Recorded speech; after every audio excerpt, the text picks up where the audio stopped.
বাংলাদেশি মেয়েটি জাল দিয়ে নদী থেকে মাছ ধরতেছিল। এটি দেখে ইন্ডিয়ান মেয়ে জোরে জোরে হাসতে শুরু করে আর বলে, এখনো বাচ্চাদের মতো থেকে গেলি, লজ্জা করে না? নদী থেকে মাছ ধরছিস?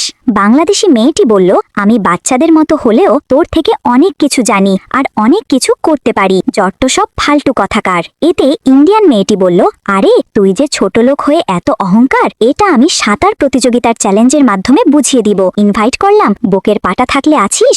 বাংলাদেশি মেয়েটি ইন্ডিয়ান মেয়েটার কথা শুনে সেখান থেকে মন খারাপ করে বাড়িতে চলে যায় আর কেঁদে কেঁদে তার বাবাকে সবকিছু খুলে বলে। এতে তার বাবা বলে, তুই কোনো চিন্তা করিস না মা, আমি তোমাকে সাঁতার শিখাবো, দেখবি তুই একদিন জয়ী হয়ে বাংলাদেশের মানুষের মুখে উজ্জ্বল হাসি ফুটিয়ে দিবি। কয়েকদিন পর শুরু হয় বাংলাদেশি মেয়ে আর ইন্ডিয়ান মেয়ে সাঁতার কাটার প্রতিযোগিতা। ইন্ডিয়ান দর্শকরা বলে, আমাদের দেশের মেয়েটাই জিতবে, দেখুন আমাদের দেশের মেয়েটা কত স্পিডে সাঁতার কাটতেছে। আর বাংলাদেশিরা বলে, অবশ্যই আমাদের রক্ত দিয়ে স্বাধীন করা দেশের মেয়েটাই জিতবে। কিন্তু দুজনে একসাথে ফিনিশিং লাইন পার হয়, তাই বিজয় নির্ধারণ করা হবে ভোটিং এর মাধ্যমে। ইন্ডিয়ান মেয়েটাকে জেতাতে চাইলে লাইক দিয়ে কমেন্টে ইন্ডিয়া লিখুন, আর বাংলাদেশি মেয়েটাকে জেতাতে ও দেশের সুনাম ফিরে আনতে চাইলে লাইক সাবস্ক্রাইব করে দিয়ে কমেন্টে বাংলাদেশ লিখুন। এখন দেখা যাবে ইন্ডিয়ানরা তাদের দেশের জন্য কতটুকু করতে পারে আর বাংলাদেশিরা তাদের দেশের জন্য কতটুকু করতে পারে।